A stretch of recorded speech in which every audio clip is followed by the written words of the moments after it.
सभी भक्तजनों को मेरी तरफ से राधे राधे। साल में 2 बार पुत्रदा एकादशी मनाई जाती है। पौष और सावन महीने के शुक्ल पक्ष की 11वीं तिथि के दिन। संतान सुख, बच्चे के अच्छे स्वास्थ्य, तरक्की और खुशहाली के लिए हिंदू धर्म में कई व्रत रखे जाते हैं। इन्हीं में से एक है सावन पुत्रदा एकादशी व्रत। अपने नाम स्वरूप ये एकादशी व्रत पुत्र प्राप्ति की कामना के लिए किया जाता है। मान्यता है इससे व्रती की सूनी गोद जल्द भर जाती है, पुत्र पाने की इच्छा पूरी होती है। आइए जानते हैं पुत्रदा एकादशी महत्व, पूजा विधि, महात्म्य, कथा सभी के बारे में आज हम चर्चा करते हैं। श्रावण पुत्रदा एकादशी व्रत कैसे करें? पुराणों के अनुसार एकादशी का व्रत मुख्य तौर पर 24 घंटे के लिए किया जाता है, अर्थात एकादशी के दिन सूर्योदय से द्वादशी के सूर्योदय तक। इस दिन निराहार व्रत रखने का विधान है। एकादशी व्रत नियमों के अनुसार 10वीं तिथि को संध्या समय से अनाज का सेवन नहीं करना चाहिए। मान्यता है कि इससे व्रत शुरू करने पर पेट में अन्न का कोई अवशेष नहीं रहता और व्रती पूरी तरह से शुद्ध होता है। मान्यता के अनुसार कई लोग इसे निर्जला भी रखते हैं। श्रावण पुत्रदा एकादशी पूजा विधि। एकादशी के दिन सूर्योदय से पूर्व स्नान के बाद सूर्य देव को जल चढ़ाएं, व्रत का संकल्प लें। पूजा स्थान पर गंगा जल छिड़क कर उस जगह को पवित्र करें। अब पूजा की चौकी पर पीला कपड़ा बिछाएं। चौकी पर विष्णु जी की मूर्ति पूर्व दिशा में स्थापित करें। दाएं ओर कलश पर मोली बांधकर उसे स्थापित करें। उस पर लाल कपड़ा बांधें और उसकी पूजा करें। विष्णु जी का पंचामृत गंगा जल से अभिषेक करें, फिर पीले वस्त्र पहनाएं। हल्दी, कुमकुम, चंदन, इत्र आदि पूजन सामग्री अर्पित करें। मीठे का भोग लगाएं, उसमें तुलसी दल जरूर रखें। आरती के बाद श्रावण पुत्रदा एकादशी का महत्व। पुराणों में कहा गया है, जब तक पुत्र माता पिता का अंतिम संस्कार नहीं करता, उनकी आत्मा को मोक्ष नहीं मिलता है। सावन पुत्रदा एकादशी व्रत पुत्र प्राप्ति के लिए बहुत शुभ फलदायक माना गया है।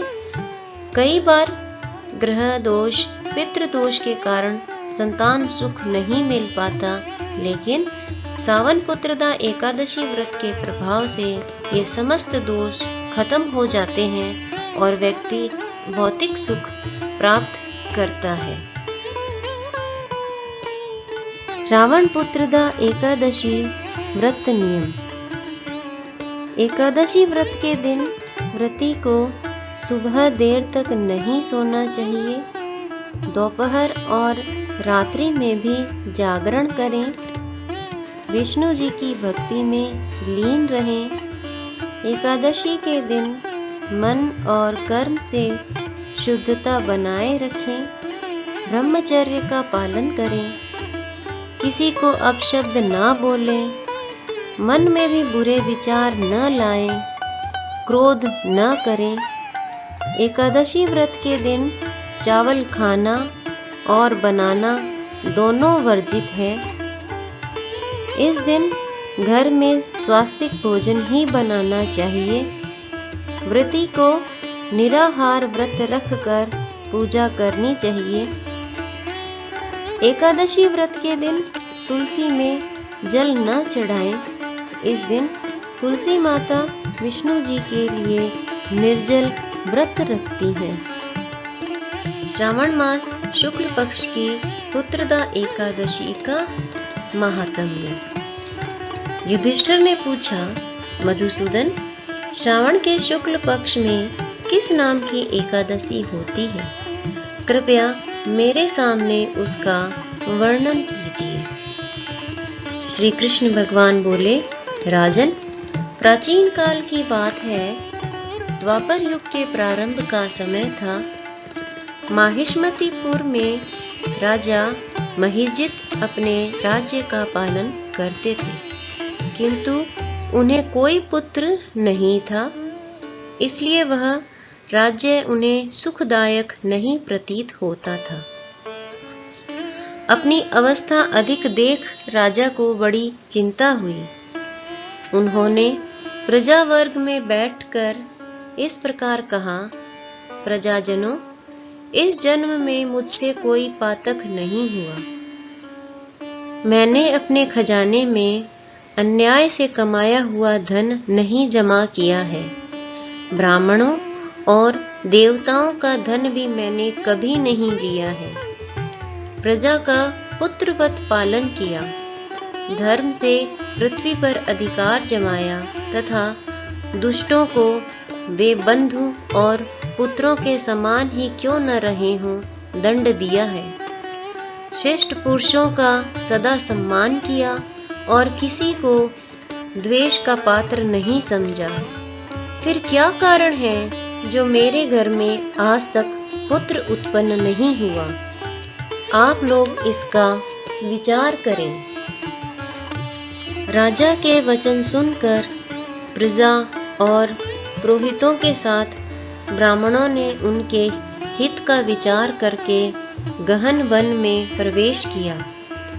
राजा का कल्याण चाहने वाले वे सभी लोग इधर उधर घूमकर ऋषि सेवित आश्रमों की तलाश करने लगे। इतने में ही उन्हें मुनि श्रेष्ठ लोमश का दर्शन हुआ।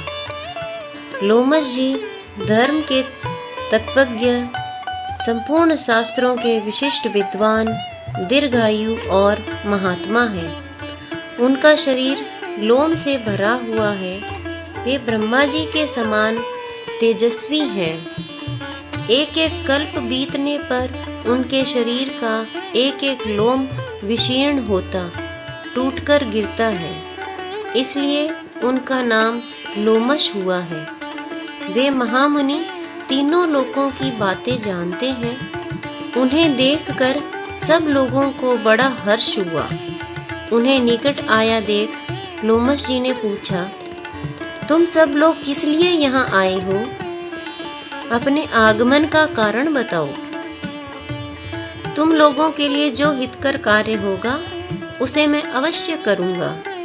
प्रजाओं ने कहा, ब्राह्मण, इस समय महिजित नाम वाले जो राजा हैं उन्हें कोई पुत्र नहीं है। हम लोग उन्हीं की प्रजा हैं जिनका उन्होंने पुत्र की भांति पालन किया है। उन्हें पुत्रहीन देख उनके दुख से दुखित हो हम तपस्या करने का दृढ़ निश्चय करके यहाँ आए हैं। द्विजोत्तम, राजा के भाग्य से इस समय हमें आपका दर्शन मिल गया है। महापुरुषों के दर्शन से ही मनुष्यों के सब कार्य सिद्ध हो जाते हैं। मुने, अब हमें उस उपाय का उपदेश कीजिए जिससे राजा को पुत्र की प्राप्ति हो। उनकी बात सुनकर महर्षि लोमश 2 घड़ी तक ध्यान मग्न हो गए। तत्पश्चात राजा के प्राचीन जन्म का वृतांत जानकर उन्होंने कहा, प्रजावृंद सुनो, राजा महिजित पूर्व जन्म में मनुष्यों को चूसने वाला धनहीन वैश्य था। वह वैश्य गांव-गांव घूमकर व्यापार किया करता था। एक दिन जेठ के शुक्ल पक्ष में 10वीं तिथि को जब दोपहर का सूर्य तप रहा था, वह गांव की सीमा में एक जलाशय पर पहुंचा। पानी से भरी हुई बावली देखकर वैश्य ने वहां जल पीने का विचार किया। इतने में ही वहां बछड़े के साथ एक गौ भी आ पहुंची।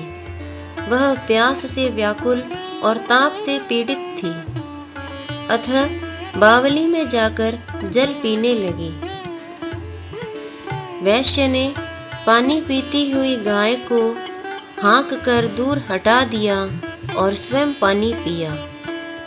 उसी पाप कर्म के कारण राजा इस समय पुत्रहीन हुए हैं। किसी जन्म के पुण्य से इन्हें अकंटक राज्य की प्राप्ति हुई है। प्रजाओं ने कहा, मुने, पुराण में सुना जाता है कि प्रायश्चित रूप पुण्य से पाप नष्ट होता है, अतः पुण्य का उपदेश कीजिए जिससे उस पाप का नाश हो जाए। लोमश जी बोले, प्रजाजनों, श्रावण मास के शुक्ल पक्ष में जो एकादशी होती है वह पुत्रदा के नाम से विख्यात है। वह मनोवांछित फल प्रदान करने वाली है।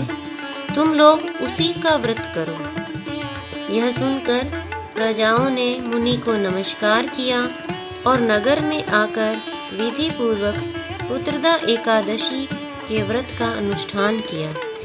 उन्होंने विधि पूर्वक जागरण भी किया और उसका निर्मल पुण्य राजा को दे दिया। तत्पश्चात रानी ने गर्भ धारण किया और प्रसव का समय आने पर बलवान पुत्र को जन्म दिया। इसका मातम्य सुनकर मनुष्य पाप से मुक्त हो जाता है तथा इहलोक में सुख पाकर परलोक में स्वर्गीय गति को प्राप्त होता है। इसी के साथ श्रावण मास की शुक्ल पक्ष पुत्रदा एकादशी का महात्म्य पूर्ण हुआ। ओम नमो भगवते वासुदेवाय नमः।